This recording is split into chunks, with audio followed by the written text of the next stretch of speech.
Ilara's world had become a landscape of quiet, gray corners. It wasn't just the muted colors of the small house she'd shared with Leo for 40 years.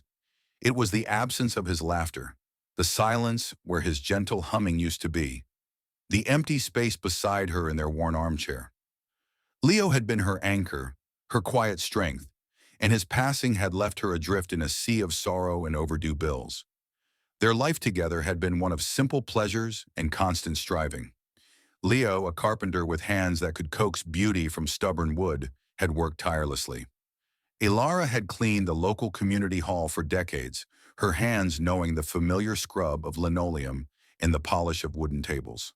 They had loved deeply, saved little, and faced life's small challenges hand in hand. But Leo's final illness had been a challenge too great for their meager savings. The modest sum they'd set aside for a rainy day, and perhaps a small trip in their later years, had vanished like mist in the morning sun, swallowed by doctors' visits and medications. Now Ilara was alone. The house felt vast and echoing. The only source of income was her cleaning job, a job that felt harder now, not just physically, but because the familiar faces at the hall seemed distant, wrapped up in their own busy lives.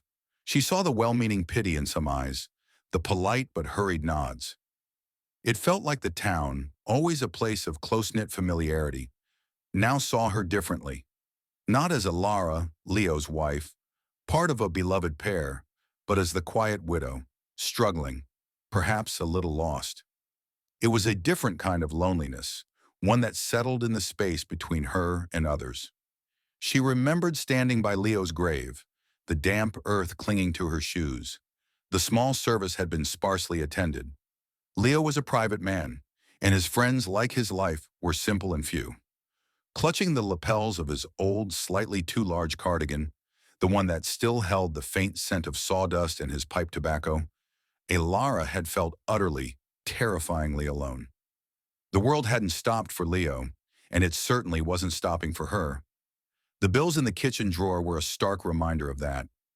One blustery Tuesday morning, a stark white envelope arrived. It wasn't a bill, but a notice. The roof of her little house needed urgent repair. A large branch, loosened by the recent storms, had damaged the eaves, and the coming rain promised leaks that would ruin everything inside. The estimate for the repair was staggering. More money than Ilara could possibly earn in a year, maybe two. Panic, cold and sharp, gripped her heart. She sat at her kitchen table, the notice trembling in her hands. Tears welled in her eyes, blurring the stark numbers on the page. What was she going to do? There was nothing left. Not a hidden stash under the floorboards, not a secret savings account. She and Leo had shared everything, discussed everything, planned everything together. Or so she thought. Wait, there was one thing. An old bank account. A joint account opened decades ago, meant for a down payment on the house they never quite managed to buy outright. It had been empty for years, or so they assumed after dipping into it for unexpected expenses long ago. They'd never formally closed it. It just existed, a forgotten entry in an old passbook tucked away in a drawer. Surely there wouldn't be anything in it, but the sheer desperation clawing at her drove her towards the slimmest possibility. It was a forlorn hope, a grasping at straws. But what else did she have? Putting on her best, albeit worn, coat, the one Leo had bought her years ago for their anniversary, Ilara walked to the local bank branch. It was a modern building, all glass and cool marble, a stark contrast to the warm wood of Leo's workshop or the familiar, slightly worn comfort of the community hall. The air inside smelled of money and efficiency. People bustled about, talking on phones, tapping on screens. Ilara felt a familiar wave of inadequacy wash over her. Her hands, roughened by years of cleaning, felt awkward against the smooth counter.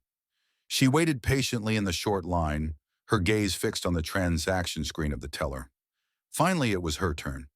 A young man with a slick haircut and a practiced smile greeted her. "Good morning. How can I help you today?" "Good morning," Ilara said, her voice softer than she intended. She felt a blush creeping up her neck, embarrassed to even ask about the account. I I was hoping to check the balance on an old joint account. It hasn't been used in many years. It's my late husband's and mine, Leo Peterson." She fumbled in her bag for the old passbook, its cover faded and corners soft. The teller took the passbook, his smile remaining, fixed and polite. He typed the account number into his computer. Peterson, you said? Leo Peterson? He looked at her, his expression unreadable.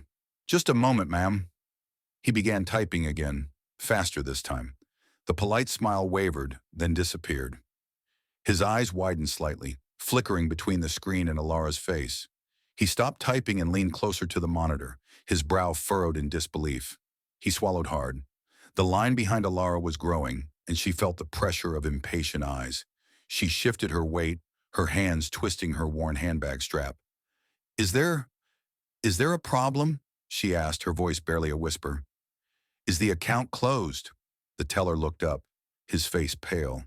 He glanced around the bank, then back at Alara, his previous air of cheerful efficiency completely gone. He lowered his voice. Ma'am, Mrs. Peterson, I think there's been some kind of mistake. Alara's heart sank. Of course, a mistake. The account was probably closed, or maybe there was a small fee she owed. The roof. How would she fix the roof? What kind of mistake? She asked, trying to keep her voice steady. The teller ran a hand through his slicked hair, looking bewildered. The balance on this account, it's very large, Mrs. Peterson. Several $1,000,000. It can't be right. Alara stared at him. $1,000,000? Her mind couldn't process the words. It felt like he was speaking a foreign language. I don't understand, she stammered. That's impossible. The account was empty years ago.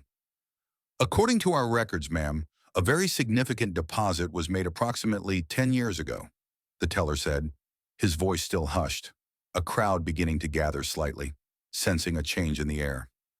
And there have been interest accruals since then?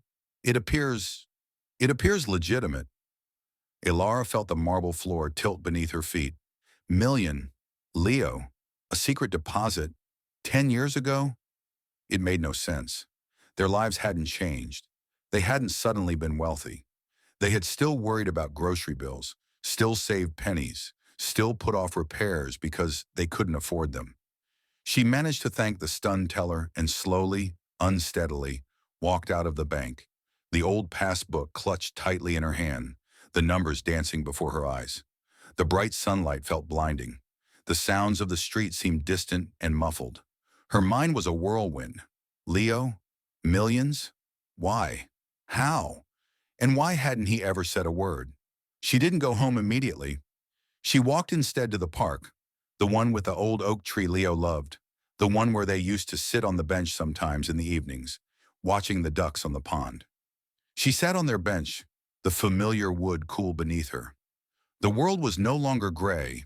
It was a dizzying, confusing kaleidoscope of disbelief and unanswered questions. Leo had always been a man of few words about his past. He'd mentioned growing up far away, a difficult childhood, leaving home young. He never spoke of family.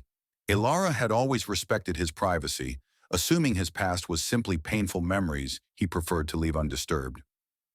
Now she wondered if she had respected his privacy or simply missed the clues. Arriving back at the quiet house, the air felt different, charged. The silence wasn't just emptiness anymore. It felt heavy with Leo's untold story. She went into his small workshop at the back of the house. The scent of wood shavings and linseed oil was strong here. Everything was just as he'd left it. Tools neatly arranged, a half-finished birdhouse on the workbench. She sat on his stool, running her hand over the smooth wood of the workbench. Where would he hide something? He wasn't a man for secrets. Or was he? Her gaze fell on an old tarnished metal toolbox under the bench. He hadn't used this one in years, keeping his everyday tools in the newer, plastic ones. It was heavy. She pulled it out, dusty and worn. The latch was stiff. Inside, nestled amongst old screws and bits of wire, was a small wooden box. Not a toolbox, but a decorative one, beautifully carved in a style she didn't recognize as his. Hesitantly, she lifted the lid. Inside wasn't money, but a collection of old photographs tied with faded ribbon. They were pictures of a grand house, a large formal family posing on a sweeping lawn. In one photo, a young boy stood slightly apart from the others, his face serious, looking uncomfortable in a stiff suit. It was Leo. Younger, yes, but unmistakably him. Under the photos was a thick envelope. Her name was written on it, in Leo's familiar, steady hand. Her heart hammered in her chest. She carefully opened it. Inside was a long letter, written on thick cream-colored paper that felt expensive. Leo's words, his voice in her mind, spilled out his secret. He had come from a wealthy family. A very wealthy, very rigid family. They were cold, focused only on money and status. Young Leo hadn't fit in. He was quiet, sensitive, more interested in the birds in the garden than the business ledgers. He'd clashed repeatedly with his domineering father, who saw his gentle nature as weakness. Finally, as a young man, unable to bear the suffocating atmosphere and the pressure to conform, he had walked away from it all, left with nothing but the clothes on his back and a few borrowed dollars. He'd changed his name slightly, moved far away, and built a new life, a simple life, based on honest work and eventually love with Alara. He never contacted his family, never looked back. Years passed. He never mentioned his past because it felt like a different life, a painful one he had consciously chosen to leave behind. He was happy with Alara, with their simple home, their love. That was his real life. Then about 10 years ago, a lawyer had tracked him down. His father had died, and Leo, despite leaving, was the sole heir to the family fortune. He had inherited everything. The lawyer had handled everything discreetly, depositing the money into the old dormant account, just as Leo instructed. Why hadn't he used it? Why had they continued to live frugally, worrying about every penny? His letter explained that too. The money felt tainted to him, a symbol of the life he had rejected, the coldness he had escaped. He couldn't bring himself to use it for himself. It felt wrong, but he couldn't just give it away, not the whole amount, not yet. He struggled with it. The letter revealed a hidden turmoil Alara had never suspected. He kept it, untouched, unsure what to do, perhaps hoping one day he would know how to honor the life he had built with Alara, rather than the life he had fled. His letter ended with a message for her. If she ever found this, after he was gone, he wanted her to know he loved her more than anything. He wanted her to use the money not for extravagance, but for something that reflected their shared values, their love, the kindness they had tried to show the world, even in small ways. He wanted the money to do good, to be a source of light, not a heavy burden. Tears streamed down Alara's face, a mix of sorrow for the burden Leo had carried alone and overwhelming love for the man he was. He had built a life of integrity and love, choosing connection over wealth. And now, even in death, he was providing for her, giving her the means not just to survive, but to thrive and to continue their shared belief in quiet generosity. The roof repair, the immediate crisis, now seemed insignificant. The millions were not just money. They were a legacy, a responsibility, a testament to Leo's true character, revealed only now. Alara knew instantly what she had to do. Leo wanted the money to do good. Where in their small town was good most desperately needed? She thought of the old, slightly dilapidated building on the edge of town, the one that housed the Haven Women's Shelter. She knew a little about it. It provided refuge for women and children escaping difficult situations, a safe place to start over. She'd heard they were constantly struggling for funding, always in need of basic supplies, renovations, support. It was a place that offered hope to those who had little left, like she had felt just hours ago. The next day, dressed simply but with a newfound quiet dignity, Alara walked to the Haven. It wasn't a grand place, but it radiated a sense of resilience and care. She met the director, a warm, weary woman named Agnes, whose eyes lit up with genuine kindness. Alara explained simply that she had come into some unexpected funds and wanted to help. Agnes, assuming Alara meant a small donation, perhaps enough for a few groceries or some art supplies for the children, began to explain some of their most pressing needs. Repairs to the leaky roof. Alara felt a jolt of recognition. Warm coats for the children, funding for their counseling services. She spoke of the challenges they faced, the sheer volume of need, the constant worry about keeping the doors open. There was no trace of self-pity in Agnes's voice, only deep dedication and a quiet exhaustion. As Agnes spoke, Ilara's gaze fell upon a young woman sitting quietly in the corner, holding a sleeping toddler. Her face was etched with worry, her clothes simple and worn. She looked lost, fragile, like a bird with a broken wing. Ilara's heart went out to her. This was where Leo's money should go. Not to distant corporations or impersonal foundations, but here to this place, helping people just like this young woman find safety and a chance to rebuild. When Agnes finished, Ilara took a deep breath. "Agnes," she said, her voice clear and steady, "I want to fund all of it. The roof repair, the coats, the counseling services, everything you just mentioned, and more." Agnes blinked, a look of utter astonishment on her face. "Mrs. Peterson? I, I'm not sure I understand. That would be tens of thousands of dollars for just the immediate needs." "It will be more than that," Ilara said, offering a small, genuine smile. "My husband, Leo, he left me a substantial amount of money, more than I could ever use myself. He wanted it to do good in the world, to help people. I can't think of a better place than the Haven." She explained briefly about Leo's wish. Agnes was speechless. Tears welled in her eyes. "Mrs. Peterson, Ilara, I, I don't know what to say. This, this is a miracle." Ilara felt a lump in her own throat. A miracle indeed. Not just the money, but the chance to use it this way. To honor Leo, to bring light into dark corners, just as his letter had hinted. She worked closely with Agnes over the following weeks. It wasn't just about signing checks. Ilara became involved, quiet at first, but gradually finding her place. She helped organize donations, sat and listened to Agnes's stories of the women they helped, even spent some time reading to the children, her voice gentle and soothing. She saw the direct impact of the funding, the relief on Agnes's face, the visible improvements to the building, the small, hesitant smiles on the faces of the women and children. She learned the name of the young woman she had seen that first day, Maya. Maya had escaped a dangerous situation with her son, barely making it to the Haven. She was trying to find work, facing immense challenges. Ilara didn't intrude, but offered a quiet word, a gentle presence. Seeing Maya begin to find her footing, seeing the light return to her eyes as she secured a job and started saving for her own place, was more rewarding than Ilara could ever have imagined. The money from Leo, once a source of confusion and even discomfort, now felt like a warm current flowing through her life, connecting her to Leo's hidden legacy and to the lives she was touching. Her grief for him was still present, a part of her, but it was no longer overwhelming. It was intertwined with purpose, with gratitude, with the quiet satisfaction of knowing that their shared love, their simple values, were manifesting in tangible help for others. Ilara never went back to cleaning the community hall.